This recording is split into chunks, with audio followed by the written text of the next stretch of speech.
अब 8 बजे ताले लगा दिए। शराब पीने वाले तो 8 बजे बाद शुरू होते हैं। कोई ब्याह शादी फंक्शन पार्टी काम धंधे बाजार में दुकान वाले कब फ्री होंगे? अब कोई 6 बजे शराब ले लेगा क्या?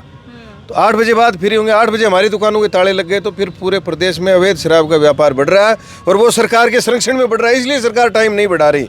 एक सरकार कंपनियों के साथ मिली हुई है, शराब कंपनियों के साथ, प्राइवेट कंपनियों के साथ, और ज़बरदस्ती इस बाज़ार में न बिकने वाली शराब उसको हमारे ऊपर थोपा जा रहा है कि ये शराब आप नहीं लेओगे तो आपको दूसरी शराब भी नहीं मिलेगी। उसमें अगर सरकार हमारी बात पे सरकार गौर नहीं करती है तो पंचायत चुनाव में इनका सुपड़ा साफ करेंगे, निकाय चुनाव में भी। और आज जयपुर शहीद स्मारक पर शराब के ठेकेदारों का धरना था, जहां अलग अलग मांगों को लेकर यहां धरना दिया गया। हम पूरी बात जानने की कोशिश करेंगे कि ऐसी क्या नौबत आ गई कि तमाम प्रदेश भर के ठेकेदारों को आज इकट्ठा होकर धरना देना पड़ा। क्या क्या आपकी मांगे हैं जो आपको प्रदेश भर के लोगों के साथ यहाँ आना पड़ा? सरकार प्रदेश में शराब को बढ़ावा दे रही है। पॉलिसी के नियमों का उल्लंघन करके 10% पॉलिसी में दिया हुआ था और 12.5% शराब की मात्रा कर दी। तो शराब की मात्रा बढ़ी, तो शराब को बढ़ावा कौन दे रहा है? सरकार दे रही है। और ये जो बिजनेस है शराब का, ये हमारा बिजनेस नहीं है, ये सरकार का बिजनेस है। शराब का धंधा प्रदेश में सरकार का है। हम तो सरकार और जनता के बीच में मीडिएटर हैं। उसका नाम मात्र का हम लोगों को कमीशन मिलता है, और कमीशन जब मिलता है जब सारा पैसे का इन्वेस्ट हमसे करवाती है सरकार। सरकार का इसमें 1 रुपया भी लगा नहीं है, हमारा पैसा लगा है, हम इन्वेस्ट करते हैं। फिर सरकार प्रेशर देती है कि आपको इतनी इतनी बेचनी पड़ेगी, नहीं बेचोगे तो आपकी जो धरोहर राशि है उसको तो फॉरफिट करेंगे, जमा करेंगे, उसके साथ साथ आपकी चल अचल संपत्तियों को भी नीलाम करेंगे। अच्छा। तो सरकार मजबूर कर रही है शराब बेचने के लिए। तो शराब की जो गारंटी है वो इतनी ज़्यादा होगी कि 24 घंटे शराब बेचें तो भी शराब बिकेगी नहीं, घर ही बिकेंगे। तो हम मांग कर रहे हैं कि शराब की दुकान खोलने का समय वो 11 बजे तक किया जाए। एक सरकार कंपनियों के साथ मिली हुई है, शराब कंपनियों के साथ, प्राइवेट कंपनियों के साथ, और ज़बरदस्ती इस बाज़ार में न बिकने वाली शराब उसको हमारे ऊपर थोपा जा रहा है कि ये शराब आप नहीं लेओगे तो आपको दूसरी शराब भी नहीं मिलेगी। उसमें राइडर में ये होता है, उसका बैन हो जाता है, वो ऑटोमेटिक अकाउंट उसका रुक जाता है। तो ये राइडर लगा दिए। अब ज़बरदस्ती जो शराब की बाज़ार में डिमांड ही नहीं है उसको कैसे पिलाएं हम? तो दूसरी सरकार की है। तीसरी है कोरोना काल में जब शराब बिकी नहीं, पूरी दुनिया अपने जान बचाने में लगी थी, लोग घरों से बाहर नहीं निकले, कोई फंक्शन नहीं हुए। आप सरकार कह रही है कि उसकी जो कोरोना काल में आपने कम बेची उसको आपकी ज़मीन नीलाम करेंगे। तो सबकी ज़मीन नीलामी के आदेश हैं। ज़मीनों पर भी अब एक तरीके से आफत आ गई। आफत आ गई, वो भी शराब के लिए। और शराब की नीति का नाम है यहाँ मद संयम नीति। पूरे भारत में एक ही राज्य ऐसा है, साफ सुथरा राज्य, बहुत पवित्र राज्य है, राजस्थान, जिसकी पॉलिसी का नाम है मद संयम नीति, नशे को नियंत्रण करने वाली नीति। ये यही है इस पॉलिसी का नाम। बाकी पूरे देश में जहाँ भी है वो आबकारी नीति है, मद संयम नीति यहाँ है। और यहाँ मद पिलाओ नीति बना रखा है सरकार ने इसको कि कम पिलाओगे तो सबकी ज़मीनें नीलाम करने के आदेश हैं। तो ये कागजों में मद संयम नीति है, धरातल पे ये मद पिलाओ नीति है।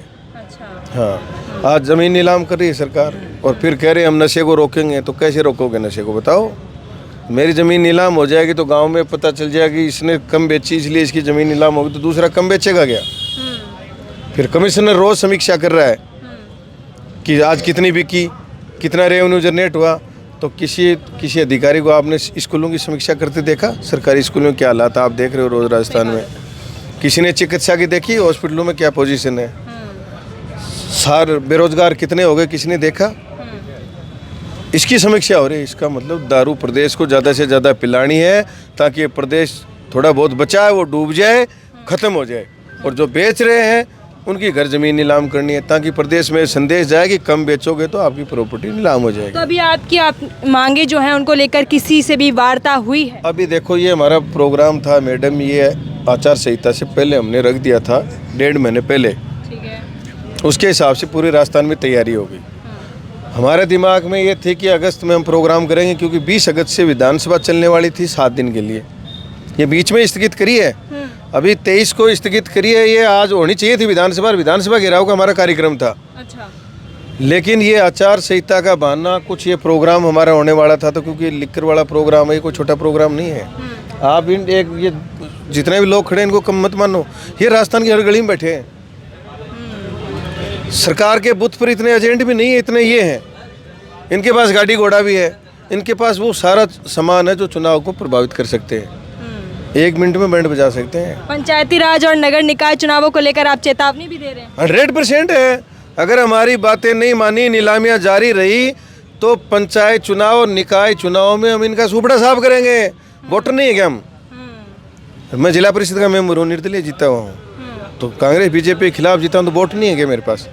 कितने इसमें सरपंच हैं, कितने पंचायत समिति मेंबर हैं, तो ये वोटर हैं। और ये वो वोटर हैं जिनके पास सारे संसाधन हैं।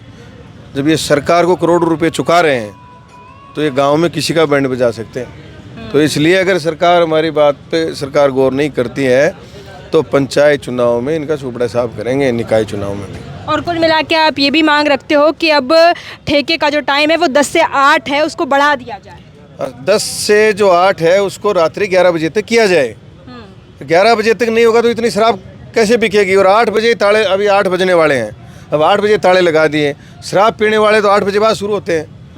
कोई ब्याह शादी फंक्शन पार्टी काम धंधे, बाजार में दुकान वाले कब फ्री होंगे? अब कोई 6 बजे शराब ले लेगा क्या?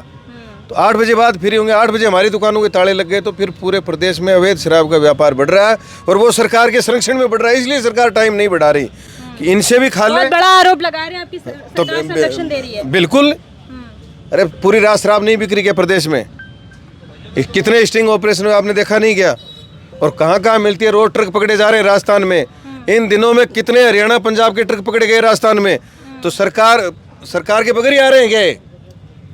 ये तो हम पकड़वा रहे हैं इनको। हमारी मजबूरी है कि मेरे इलाके में लाके डाल देगा तो मेरी दुकान फेल हो जाएगी।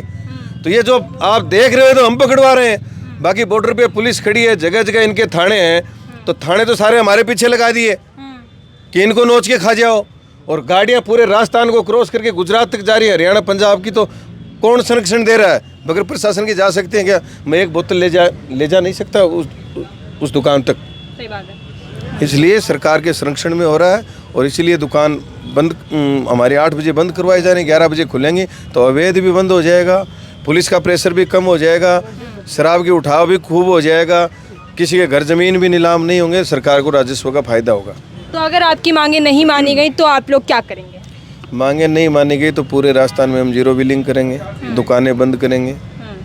और इस पॉलिसी का सत्यानाश वैसे हो रखा है मैडम। ये तो इन्होंने राइडर बना के, वो राइडर का नाम आगा, वो क्लस्टर बना के, और इन्होंने दुकानें उठवा दी। जैसे मेरी एक दुकान ठीक चल रही है, तो मेरे क्लस्टर में 2 दुकान डाल दी कमज़ोर, जो उठ नहीं रही थी।